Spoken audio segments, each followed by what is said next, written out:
Ibang klase ang naging pasabog sa Easter Sunday. Akala ng lahat tapos na pero Don Trollano for the win ang eksena. Si CJ Perez bumawi mula ala at patungong hero para sa SMB. Sayang naman ang buhat ni Justin Brownlee, baliwala ang bagsik ng Ginebra sa tindi ng naging restback ng mga magsiserbesa. Kahit wala si Japet Aguilar sa frontline, hindi nagpaawat ang Barangay Ginebra dahil agad nagpakitang gilas ang Resident King na si Justin Brownlee. Sa simula pa lang, tila may mensahe na si JB matapos itong lumipad para sa isang malupit na dakdak. Marangkada ang Gene King sa isang 9-0 run na kung saan 7 puntos agad ang ibinaon ni Brownlee para itulak ang momentum sa panig ng NSD. Sinubukan naman pumalag ng bagong import ng San Miguel na si Justin Patton sa pamamagitan ng isang putback para putulin ang scoring run. Pero mabilis itong sinagot ng pambato ng Ginebra na si Isaac Go. Hindi lang depensa ang dala ni Go, rumesbak agad ito ng swabing wing 3-pointer. Hindi pa natapos doon ang magic ni Isaac dahil matapos ang isang matinding assist para sa wide open layup ni RJ Abarrientos, muli siyang pinabayaan sa labas para ibaon ng isa pang tres. Sa huling bahagi ng unang quarter, lalong uminit ang laro sa harap mismo ni Muala Tautuan. Nagpakula si JB ng isang step back triple na nagpatahimik sa depensa ng Beermen. Dahil sa maangas na panimula ng Ginebra,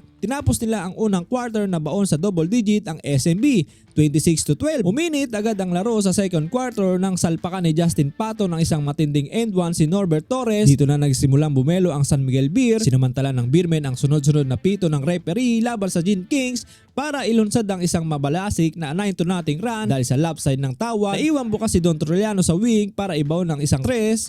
Nagkalat ang Ginebra sa second quarter, nagmistulang turnover party ang opensa na hindi nagpaawat si Don Trollano. Muli siyang nakawala sa transition para sa isang basket dahilan upang tumapyas ang lamang sa tatlo, 28-25. Sinubukang basagin ni Stephen Holt ang momentum ng SMB sa pamamagitan ng isang swabing tres. Kasunod nito, tila minala si CJ Perez matapos itong makakuha ng maagang 4 na foul. Isang malaking buta sa depensa ng San Miguel. Muling nakuha ni Pato ng atensyon nang iwanan siya ng mag-isa para sa isang malupit na 200 dunk. Pero hindi basta-basta magpapakabog si JB. Agad itong sumagot ng isang malamig na tres galing sa top of the key. Sa huling minuto ng quarter, doon palang nilista ni Junmar Fajardo ang kanyang unang punto sa laro. Sa pagtatapos ng bakbakan, dikit na dikit ang score, 35-36. Isang puntos na lang ang abante ng Barangay Ginebra. Pagpasok ng third quarter, tuluyan na naglayab ang mga kamay ni RJ Abarrientos matapos ang matagal na paghihintay. Binaon na ang kanyang unang tres, hindi pa nakontento ang bata. Isang matinding assist ang ipinamahagi kay Stephen Holt para sa isang nagbabagang 3-pointer. Habang ang Beermen ay umaasa na lang sa kakarambot na puntos mula sa charity line, si RJ ay wala ng balak tumigil. Grabe ang pader na itinayo ng barangay. Si Junmar Fajardo halos hindi makahinga at hindi makaporma sa higpit ng bantay. Ang resulta, isang thunderous dunk mula sa resident import na si Justin Brownlee para itulak ang kalamangan sa 52-43. Sinubukan pang bumalik ng San Miguel Beermen sa pamamagitan ng jelly layup ni Drake Kahilig na tila lumutang sa hangin. Pero bago pa man sila makapag-celebrate, binura agad yan ni Abarrientos ng isa namang malupit na tres.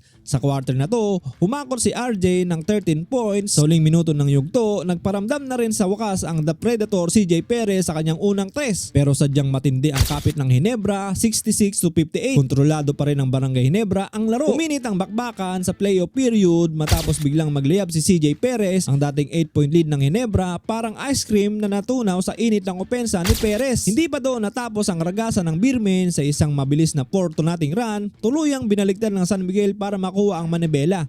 71-68. Sa gitna ng kalituhan ng Gene King, si Justin Brownlee ang tumayong Salvador, bitbit ang kanyang 27 points. Kumana si JB ng crucial na end one para buhayin ng Ginebra. Hindi lang opensa ang dinala niya, pati na rin ang depensa. Supalpal ang inabot ni Jericho Cruz, pero pagdating sa huling 2 minuto, si CJ Perez naman ang bida, nag-take over ang The Predator para muling ilayo ang SMB sa 4. Di naman nagpatinag si Brownlee at itinabla pa ang score sa 82-all. Ngunit sa huling 10 segundo, naiwan ang depensa kay Don Trollano. Walang kabanyang ibinaon ng isang dagger corner 3-pointer. Wasak ang puso ng Kangkong fans, 82-85. May pagkakataon pa sana ang Ginebra sa huling 8 segundo, pero sa kasamaang pala, nagpintis ang tira ni Justin Brownlee sa pagtunog ng buzzer. San Miguel Beermen ang nakatayo at nagwagi sa dikitang laban.